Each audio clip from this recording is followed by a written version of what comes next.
नमस्कार, vision IAS के news today के इस अंक में आप सभी का स्वागत है। इस अंक में हम आपके लिए लेकर आए हैं यूपीएससी परीक्षा की दृष्टि से महत्वपूर्ण कुछ अहम खबरें। इस अंक की सबसे पहली खबर पोलर सिल्क रोड से संबंधित है। चीन ने आर्कटिक महासागर में पोलर सिल्क रोड के निर्माण की दिशा में प्रयास किए हैं। जलवायु परिवर्तन के कारण इन हिस्सों के पिघलने के कारण पीएसआर यानी पोलर सिल्क रोड के रूप में यहां एक नए समुद्री मार्ग की संभावनाओं में वृद्धि हो सकती है। चीन पीएसआर अपनी बेल्ट एंड रोड पहल के साथ एकीकृत करने पर विचार कर रहा है। पीएसआर आर्कटिक महासागर के माध्यम से चीन और यूरोप को जोड़ने वाले ब्लू इकोनॉमिक मार्ग का निर्माण करेगा। साथ ही आर्कटिक में एक वैश्विक बुनियादी ढांचा नेटवर्क के विकास में भी मदद करेगा। ये मार्ग चीन को तेल और गैस की वैकल्पिक आपूर्ति प्रदान करेगा। आइए अब आर्कटिक क्षेत्र के महत्व को जानते हैं। आर्कटिक में संबंधित अध्ययन विश्व के अन्य हिस्सों में प्रतिक्रिया तंत्र में सुधार कर सकता है। इस क्षेत्र में पृथ्वी के तेल और प्राकृतिक गैस संसाधनों का 22% अनुमानित भंडार मौजूद है। ये क्षेत्र अमेरिका, यूरोप और एशिया के बीच स्थित है, इसलिए ये एक लघु व्यापार पारगमन मार्ग प्रदान कर सकता है। मत्स्यन के लिए नए क्षेत्र और समुद्री मार्ग अंतर्राष्ट्रीय व्यापार और नौ परिवहन को प्रभावित कर सकता है। हाल ही में भारत ने आर्कटिक क्षेत्र में वैज्ञानिक अनुसंधान, संधारणीय पर्यटन और खनिज तेल तथा गैस के अन्वेषण संबंधी प्रयासों के विस्तार के लिए एक आर्कटिक नीति का प्रारूप भी जारी किया है। आपको बता दें कि आर्कटिक वृत्त के ऊपर के 66 डिग्री 34 मिनट उत्तरी अक्षांश के उत्तर में स्थित क्षेत्र को आर्कटिक क्षेत्र के रूप में दर्शाया जाता है। इसके केंद्र में स्थित क्षेत्रों के अंतर्गत उत्तरी ध्रुव और आर्कटिक महासागर शामिल हैं। अगली खबर डीआरडीओ से संबंधित है। रक्षा अनुसंधान एवं विकास संगठन डीआरडीओ ने सॉलिड फ्यूल डक्टेड रैमजेट यानी एसएफडीआर तकनीक का परीक्षण किया है। एसएफडीआर तकनीक का सफल प्रदर्शन डीआरडीओ को लंबी दूरी की हवा से हवा में मार करने वाली मिसाइलों को विकसित करने में समर्थ बनाएगा। वर्तमान में ये तकनीक विश्व के कुछ देशों के पास ही उपलब्ध है। दरअसल ramjet air breathing jet engine का एक रूप है जो ठोस मोटर के ईंधन वाले भाग का दहन करने के लिए ऑक्सीडाइजर को प्रयोग करने के स्थान पर वायुमंडलीय ऑक्सीजन का उपयोग करता है। ये दहन के लिए आने वाली वायु को संपीड़ित करने के लिए यान की आगे चलने की गति का उपयोग करता है। वर्तमान प्रक्षेपण यानों में उपयोग किए जाने वाले लगभग 70% प्रणोदक में ऑक्सीडाइजर का उपयोग किया जाता है। इस तरह रैमजेट संचालित मिसाइलें ठोस प्रणोदकों द्वारा संचालित मिसाइलों की तुलना में अधिक दूरी तय करती हैं और उच्च औसत गति प्रदान करती हैं। आइए अब इसके प्रकारों को भी जानते हैं। दरअसल रैमजेट तकनीक युक्त यान लगभग मैक 3 की सुपरसोनिक गति पर आसानी से उड़ान भर सकते हैं, लेकिन जब ये यान हाइपरसोनिक गति यानी मैक 5 पर पहुंचता है तो उसकी कार्यक्षमता कम हो जाती है। वहीं अगर स्क्रैमजेट की बात करें तो ये रैमजेट इंजन का एक उन्नत संस्करण है, क्योंकि ये सुपरसोनिक दहन के साथ साथ हाइपरसोनिक गति पर कुशलतापूर्वक उड़ान भर सकता है। वहीं डुअल मोड रैमजेट की बात करें तो ये रैमजेट का ही एक परिवर्तित रूप है जिसे स्क्रैमजेट नाम दिया गया है। इसका अर्थ है कि ये कुशलतापूर्वक सबसोनिक और सुपरसोनिक कंबस्टर मोड दोनों में कार्य कर सकता है। इसके अलावा ये मैक 4 से लेकर मैक 8 की गति पर उड़ान भरने में सक्षम है। अगली खबर ऊर्जा क्षेत्र से। सऊदी अरब ने आपूर्ति बढ़ाने के अनुरोध के प्रत्युत्तर में भारत को सामरिक भंडार से तेल का उपयोग करने का सुझाव दिया है। भारत ने कच्चे तेल पर उत्पादन नियंत्रण को शिथिल करने का अनुरोध किया है, क्योंकि उत्पादन में कटौती से तेल की कीमतों में वृद्धि होती है। ओपेक प्लस ने वैश्विक आर्थिक व्यवस्था के दोबारा मजबूत होने तक कच्चे तेल की आपूर्ति में वृद्धि नहीं करने पर सहमति व्यक्त की है। ओपेक प्लस को पेट्रोलियम निर्यातक देशों के संगठन यानी ओपेक और उसके सहयोगियों के रूप में जाना जाता है। हालांकि मूल्य शिथिलता के लिए भारत को सामरिक भंडार का उपयोग करने का परामर्श दिया गया था।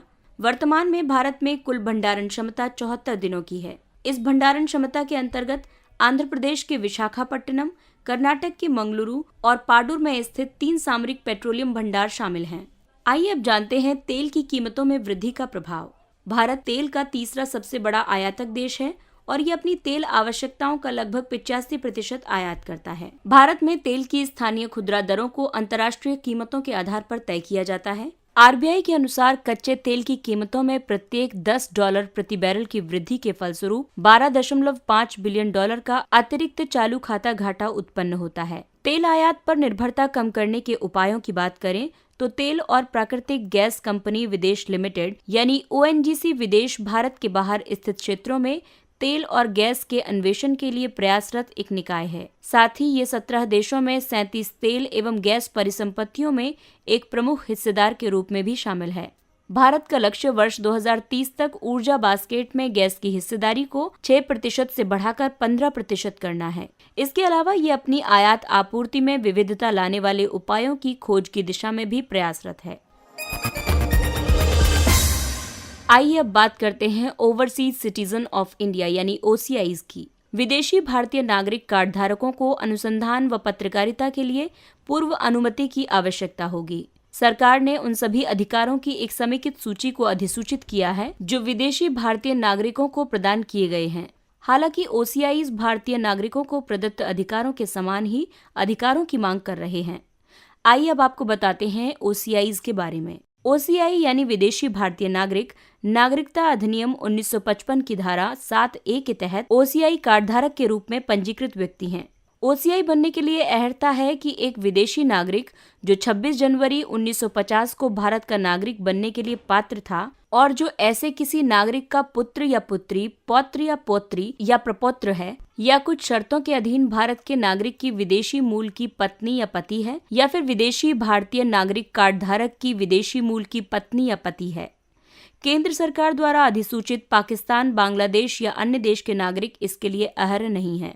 इससे होने वाले लाभ की बात करें तो कार्ड धारक किसी भी उद्देश्य के लिए भारत आने के लिए बहुप्रवेश वाला आजीवन वीजा प्राप्त कर सकता है। OCI कार्ड धारक भारत में कितनी भी अवधि तक रह सकता है, इसके लिए उसे पंजीकरण से छूट प्रदान की गई है। अनिवासी भारतीयों के साथ इनकी समानता की बात करें तो वित्तीय, आर्थिक और शैक्षिक क्षेत्र में उपलब्ध प्रत्येक सुविधा में समानता, लेकिन इसमें कृषि अथवा बागान परिसंपत्तियों के अधिग्रहण के मामलों को छोड़ दिया जाता है। भारतीय बच्चों को गोद या दत्तक लेने की अंतर्देशीय सुविधा, संबंधित कानूनों के प्रावधानों का पालन करते हुए चिकित्सक, दंत चिकित्सक, नर्स, फार्मासिस्ट, अधिवक्ता, चार्टेड अकाउंट जैसे पेशों को अपनाने के लिए व्यवसाय करने की सुविधा है। इसके अलावा all India pre medical test या अन्य परीक्षाओं में अर्हता प्राप्त करने के लिए भाग लिया जा सकता है। देश में किसी भी राष्ट्रीय उद्यान, वन्यजीव अभयारण्य, राष्ट्रीय स्मारक, ऐतिहासिक स्थल और संग्रहालय के दर्शन में घरेलू यात्रा और प्रवेश शुल्क, विमान शुल्क को लेकर भारतीय नागरिकों के समान सुविधाएं प्राप्त करने के लिए पात्र हैं। OCI कार्ड धारकों पर कुछ प्रतिबंध भी लगाए गए हैं। भारत में किसी भी विदेशी राजनयिक मिशन, विदेशी सरकारी संगठनों में अनुसंधान कार्य, इंटर्नशिप या रोजगार करने के लिए विशेष अनुमति की आवश्यकता होती है। पूर्व अनुमति के बिना मिशनरी, पर्वतारोहण, पत्रकारिता और तबलीग गतिविधियों को निष्पादित करने का अधिकार नहीं है। OCIs को किसी भी संरक्षित क्षेत्र या प्रतिबंधित क्षेत्र के अंतर्गत शामिल क्षेत्रों में घूमने के लिए संरक्षित क्षेत्र परमिट या प्रतिबंधित क्षेत्र परमिट की आवश्यकता होती है। OCIs को भारत में मतदान का अधिकार प्राप्त नहीं है, साथ ही ये संवैधानिक पद धारण नहीं कर सकते हैं। OCIs को संघ या राज्यों के मामलों के संबंध में सार्वजनिक सेवाओं और पदों पर नियुक्ति का अधिकार प्राप्त नहीं है। ओडिशा में सिमलीपाल वन में वनाग्नि। फरवरी महीने में सिमलीपाल में घटित वनाग्नि को अंततः नियंत्रित कर लिया गया है। वनाग्नि वन संपदा के समक्ष एक जोखिम है, हालांकि ये एक क्षेत्र की जैव विविधता, पारिस्थितिकी और पर्यावरण के अंतर्गत शामिल संपूर्ण क्षेत्र के प्राणी जात एवं वनस्पति जात को प्रतिकूल रूप से प्रभावित कर सकती है। भारत में 54.40% वन आकस्मिक वनाग्नि तथा 7.49% वन मध्यम स्तरीय और 2.40% वन उच्च स्तरीय वनाग्नि घटनाओं के प्रति संवेदनशील रहे हैं। भारत में वनाग्नि के कई कारण हैं। मानव जनित कारणों की बात की जाए तो वैश्विक तापन के माध्यम से होने वाले जलवायु परिवर्तन की वजह से, वनों में जलती हुई बीड़ी, सिगरेट के टुकड़े या अन्य ज्वलनशील पदार्थों के कारण, शिविर समारोह में अलाव जलाना और अग्नि क्रीड़ा जैसी मनोरंजक गतिविधियों की वजह से वनाग्नि की घटनाओं में वृद्धि देखी गई है। वहीं वनाग्नि के प्राकृतिक कारणों की बात करें तो शुष्क मौसम की स्थिति, हीट वेव के कारण अग्नि, चट्टान गिरने से उत्पन्न चिंगारी, लकड़ी के बुरादे और पत्तियों की वजह से सूखे ईंधन के आसानी से जल जाने की वजह से भी वनाग्नि की घटनाओं में वृद्धि देखी गई है। आइए अब जानते हैं वनाग्नि के शमन के लिए किए गए उपायों के बारे में। वनाग्नि पर राष्ट्रीय कार्य योजना को वर्ष 2018 में आरंभ किया गया था। वनाग्नि निवारण एवं प्रबंधन तथा संबंधित गतिविधियों के लिए वर्ष 2017 में वनाग्नि रोकथाम और प्रबंधन योजना को आरंभ किया गया था। सिमलीपाल बायोस्फीयर रिजर्व ओडिशा के मयूरभंज जिले में पूर्वी घाट के पूर्वी छोर पर अवस्थित एक रिजर्व है। ये एक राष्ट्रीय उद्यान और टाइगर रिजर्व भी है। इसका नाम सिमुल, जिसका अर्थ है रेशमी कपड़ा, इस वृक्ष के नाम पर रखा गया है। यूनेस्को ने इसे विश्व के महत्वपूर्ण बायोस्फीयर रिजर्व की अपनी सूची में शामिल किया है। ये संपूर्ण भारत में साल वृक्ष का सबसे बड़ा क्षेत्र है। आइए अब नजर डालते हैं कुछ संक्षिप्त किंतु महत्वपूर्ण खबरों पर। झारखंड में पहला परिणाम आधारित बजट प्रस्तुत किया गया।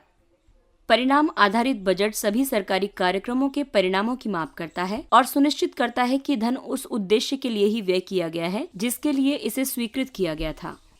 इसके अंतर्गत एक क्षेत्रक विशेष का प्रबंधन करने वाले प्रत्येक मंत्रालय को वित्त मंत्रालय के समक्ष प्रारंभिक परिणाम आधारित बजट प्रस्तुत करने की आवश्यकता होती है। इसके बाद वित्त मंत्रालय उन सभी को संकलित करता है। इससे बजट के परिव्यय, उत्पादन और परिणाम के बीच संबंध स्थापित करने में मदद मिलती है।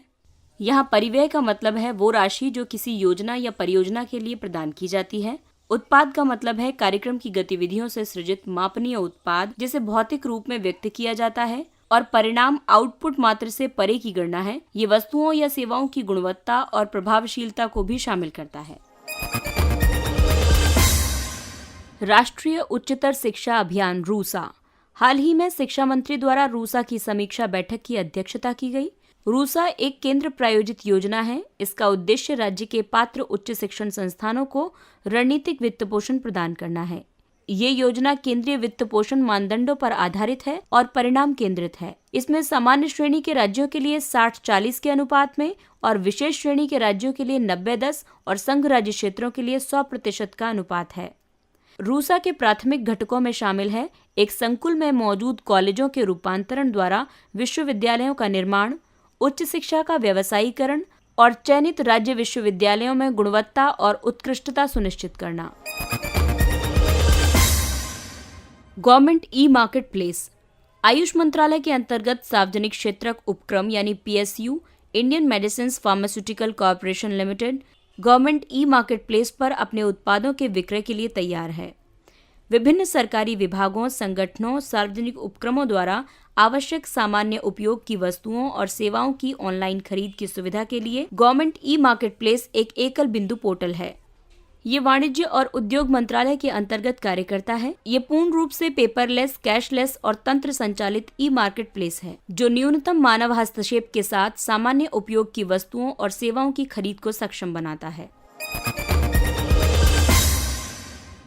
भारत स्वीडन आभासी बैठक। प्रधानमंत्री ने स्वीडन द्वारा अंतर्राष्ट्रीय सौर गठबंधन में शामिल होने के निर्णय का स्वागत किया है। ISA एक संधि आधारित अंतर सरकारी संगठन है जो सौर ऊर्जा के लाभों का दोहन करने और स्वच्छ ऊर्जा अनुप्रयोगों को बढ़ावा देने की दिशा में एक वैश्विक बाजार प्रणाली को स्थापित करने के लिए प्रयासरत है। दोनों पक्षों के नेताओं ने leadership group on industry transition lead IT नामक भारत स्वीडन संयुक्त पहल की बढ़ती सदस्यता को भी रेखांकित किया है। लीड IT उन देशों और कंपनियों को एकजुट करता है जो वर्ष 2050 तक उद्योग क्षेत्र में शुद्ध शून्य कार्बन उत्सर्जन की स्थिति प्राप्त करने के लिए प्रतिबद्ध हैं। इसे वर्ष 2019 में न्यूयॉर्क में आयोजित संयुक्त राष्ट्र जलवायु कार्रवाई शिखर सम्मेलन के दौरान लॉन्च किया गया था। पेंच टाइगर रिजर्व। ये मध्य प्रदेश के सिवनी और छिंदवाड़ा जिलों में अवस्थित एक रिजर्व है। ये महाराष्ट्र के साथ भी सीमा साझा करता है। इसके 2 भाग हैं, प्रियदर्शनी राष्ट्रीय उद्यान और मोगली पेंच अभयारण्य। पेंच नदी इसे लगभग 2 बराबर हिस्सों पूर्वी और पश्चिमी में विभाजित करती है। रूडयार्ड किपलिंग द्वारा लिखित रचना द जंगल बुक में भी इस स्थान का उल्लेख किया गया है। यहाँ पर महुआ, सफेद कुलू, सलाई, साजा, बिजिया साल, धाओरा और अमलतास आदि वनस्पतियां पाई जाती हैं। इसके अलावा यहाँ बाघ, चीतल, वन्य बिल्ली, भेड़िया, तेंदुआ, गौर, कौआ, तीतर, भारतीय रोलर, रेड वेंटेड बुलबुल आदि जीव जंतु पाए जाते हैं। 5 टूज क्रांति। ये म्यांमार में हाल ही में हुए सैन्य सत्ता परिवर्तन के विरुद्ध जारी एक सविनय अवज्ञा आंदोलन है। 5 टूज क्रांति 22 फरवरी 2021 को घटित एक घटना को दर्शाती है। आपको बता दें कि इसी दिन आंदोलनकारियों ने म्यांमार में बड़े पैमाने पर प्रदर्शनों का आह्वान किया था। अगले अंक में फिर मुलाकात होगी कुछ अन्य महत्वपूर्ण खबरों के साथ। तब तक अपना ख्याल रखिए, सुरक्षित दूरी बनाए रखिए, मास्क पहनिए। नमस्कार।